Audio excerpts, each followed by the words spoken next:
Hey guys, thanks for tuning in to another video on ForgottenWeapons.com. I'm Ian McCollum, and today we are taking a look at a gangster version of a Winchester Model 1907 self-loading rifle. This is not original, this is a clone made by Bull Creek Arms up in Hayden, Idaho. It's very cool. They only made 20 of these about 10 or 15 years ago, but it's a clone of a gun that was used by none other than John Dillinger, or rather, elements of John Dillinger's gang. In particular, a guy named Homer Van Meter. And we'll talk about him in just a moment. But first, a basic background on the rifle. It's a 1907 Winchester self-loader. This is the second of Winchester's series of Winchester self-loading rifles. The first was the model 1905. The second was the 1907. The third was the 1910. And each one of those kind of scaled up in caliber. So the 1905s were available in 32 and 35 Winchester self-loading. The 32 Winchester self-loading, by the way, would go on to be essentially the basis for the 30 carbine cartridge. The 1907 here bumped the power up substantially to 351 Winchester self-loading, a higher pressure, slightly longer cased round.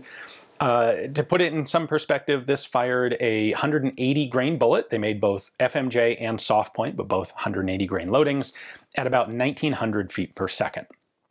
And it is a simple blowback action with a big honking weight up here under the fore end. Actually, it's a kind of unpleasant gun to shoot, but that still wasn't powerful enough to compete with some of the other cartridges that were coming on the market that were popular, cartridges like 30-06. And so Winchester scaled this up again in 1910 to the 401 Winchester self-loading cartridge, which was a brutal rifle to shoot. Again, simple blowback, but firing, I think, a 250 grain bullet at something like 1800 feet per second. There was a little bit of military interest in these, but not very much. Probably the most substantial military use was the French Air Force. Early in World War I, it used a small number of 1907s and 1910s. Those are extremely hard to find today. There was some hunting use. That's what Winchester was sort of going for with these. They wanted them to compete with lever action rifles and some of the other self-loading rifles that were then on the market, like the Remington Model 8.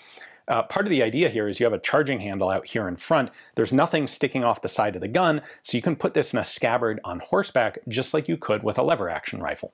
Unfortunately for Winchester, it never really took off. They ended up selling over the same time frame something like 14 times as many lever action 1894 rifles as they did Winchester self-loaders. We're talking about a little over 100,000 of these guns and all of their different models put together. So never particularly popular.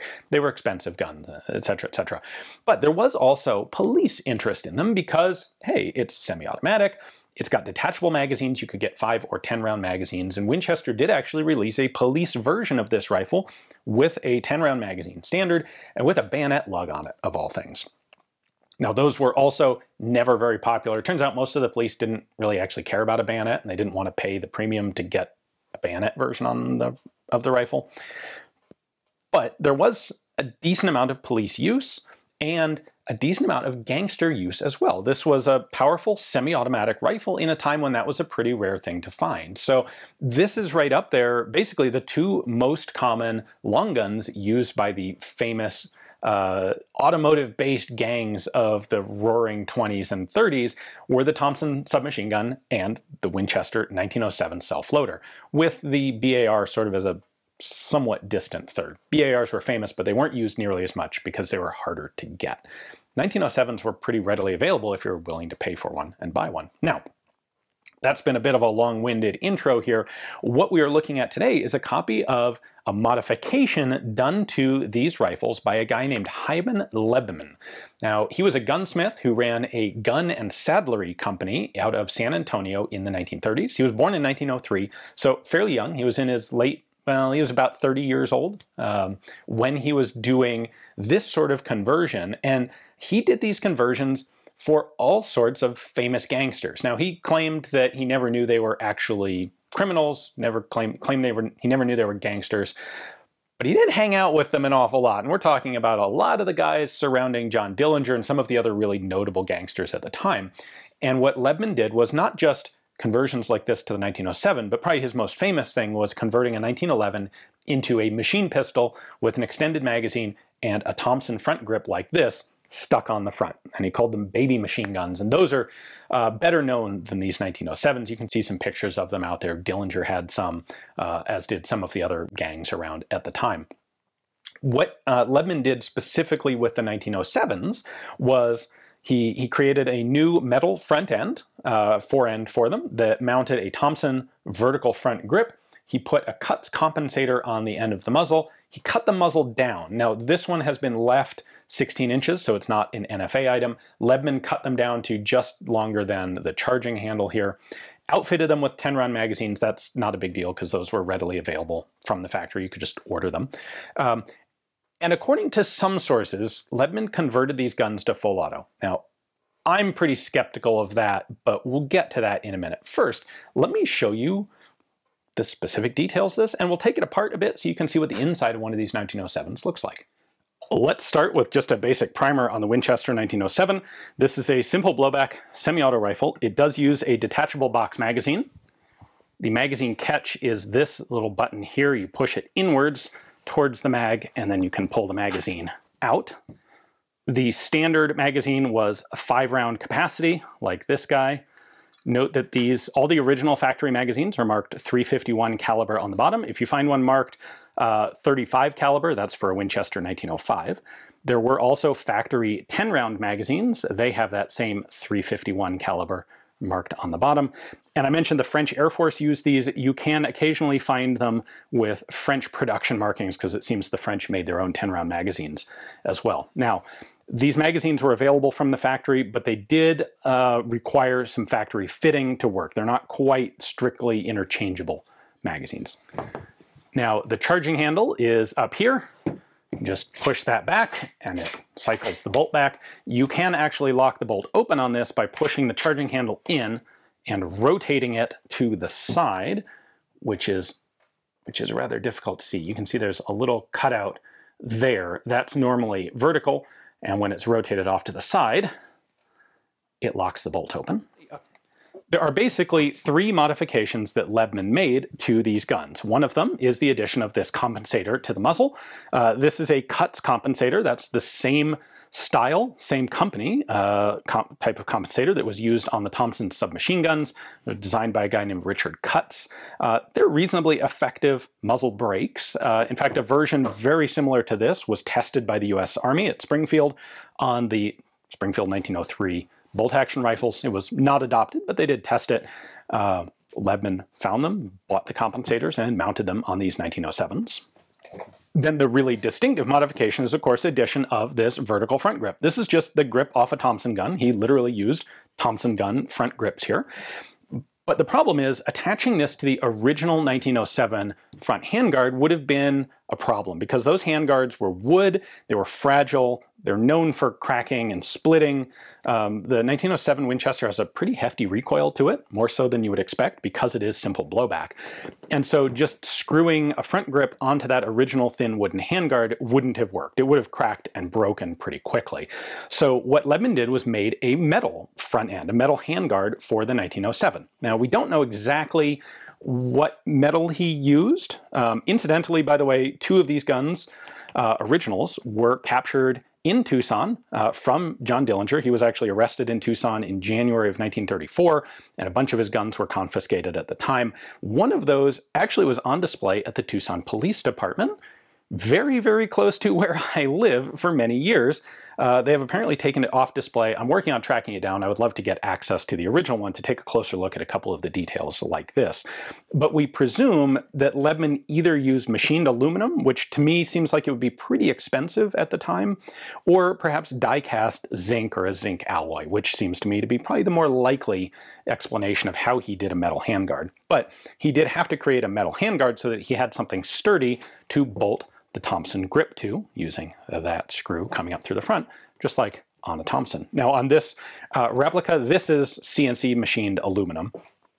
but functionally very, very similar to, well, functionally identical to the original Lebman guns. You can see this square block on the bottom. The originals have that as well. In fact, there's a surviving picture from the 60s of one of those guns in Tucson, actually both of them in Tucson Police Department custody, and they've taken the front grips off, probably to make them easier to store, and you can see that square block on the bottom of the handguard. So those are the three modifications Lebman made. Now, some sources, like I said, claim that he also converted these guns to fire full auto, which in some ways wouldn't be surprising. Lebman did a lot of full auto conversions to things like 1911s. On the other hand, a full auto Winchester 1907 would be a very difficult gun to use effectively. So at best, you've got 10 rounds available. 10 rounds would dump through a simple blowback rifle like this very, very quickly. It's got a heavy recoil. It would be very difficult to control in full auto. On the other hand, maybe that's the purpose of the front grip, aside from just looking cool, is to give you a way to hold the muzzle down and control recoil better. I would love, like I said, I would love to get my hands on one of those original ones from the Tucson PD and find out if it was in fact converted to semi-auto. For comparison's sake, here's a 351 Winchester self-loader, 180 grains at about 1900 feet per second. Here's a regular 5.56, and here's a 30 carbine. Like I said at the beginning, the early Winchester self-loading cartridge was actually essentially the basis for the 30 carbine that would come during World War II. But this guy's chunky. That's a lot of bullet going reasonably fast. All right, I'm going to do a little disassembly here so you can get a feel for what the gun looks like on the inside. This has just a spring-loaded detent on it, and I can unscrew this front collar. There's threading on the barrel there. Once this comes off, then I can pull the front barrel band off. There we go. We've got our charging handle and its return spring right there. Pull those all the way to the front, and then I can slide the handguard up and off.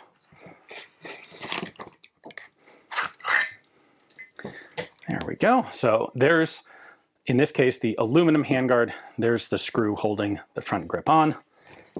And underneath that, this is directly connected to the bolt. So this is what's cycling back every time you fire. And this is just a big old solid chunk of metal to provide mass to allow this thing to function as a blowback only semi-auto. So no locking system other than this mass. Now, I am not going to take it apart farther than this at the back end because it is an absolute nightmare to do. The factory manual says that to reassemble it, or disassemble it even, you need special factory tools. It is possible, but you basically have to make your own tools to do it. Don't recommend doing that unless you absolutely have to. We can take off the trigger assembly here. So to do that, just push down this locking button and then unscrew this nut. It is captive. There we go. Once that's loose, I can just pull the lower assembly off. So there's the fire control group, semi-auto only in the factory guns, and a cross bolt safety right there. Very simple, just hammer fired. And you can see the firing pin right up there in the bolt. When it cycles, the bolts, this whole chunk of metal is going to come back working against that recoil spring. And that's basically all there is to it. There it is. That's as far as you would ever actually want to take one of these apart. So going back to the guy who did the original conversions, Hyman Lebman out of San Antonio, when he did this was just before and just after the National Firearms Act passed. And before the National Firearms Act of 1934, you didn't need any sort of license or permit to deal in guns or make machine guns. And Lebman was never actually charged federally with any crimes for supplying firearms to the various criminal gangs that he supplied them to. He was, however, charged in Texas with violations of a state law that largely mimicked elements of the National Firearms Act. In his trial, he was found guilty. He was sentenced to 5 years in prison, and he got he appealed the decision, and he was granted a new trial, and it's not clear to me exactly why. But at his second trial, the result was a hung jury. There was one juror who couldn't come to an agreement with the rest of the jury. That resulted in his case being thrown out, and he never actually spent a day in prison. He continued to work as a gunsmith until 1976, passed away of Alzheimer's in 1990. So a surprisingly, like, we don't normally think about gangsters from the roaring 20s, 1930s in 1990, and yet Lebman survived until 1990. As for these specific conversions, there were 20 of them done by Bull Creek Arms. They did them about 10 or 15 years ago, so it'd be about circa 2010 or so. And apparently what happened is they were approached by a group of guys who wanted to do cowboy action shooting in a gangster aesthetic. I remember seeing something for a group called like the Zoot Suit Shooters. That would have been, I think, about that time. Whether they were specifically affiliated with this or not, I don't know, but it would certainly make sense if they were. Anyway, they wanted to commission Bull Creek to make one of these for them. He took a look at the project, decided, well, you know what, if I could do 20, it would be an economically feasible project. So he set up and made 20 of them. They're all gone now. Although I talked to him on the phone about this, he does actually still have a couple of the Cutt's compensators. So someone can hit him up at Bull Creek if you're interested. He's long out of the aluminum forends. But it was very cool to get a chance to take a look at this. I'd like to give a big thanks to the Forgotten Weapons viewer who loaned it to me to film. And I'm going to go ahead and have some fun with this in my own gangster-style two-gun match. So stick around and we'll have that video tomorrow. Hopefully you guys enjoyed it. Thanks for watching.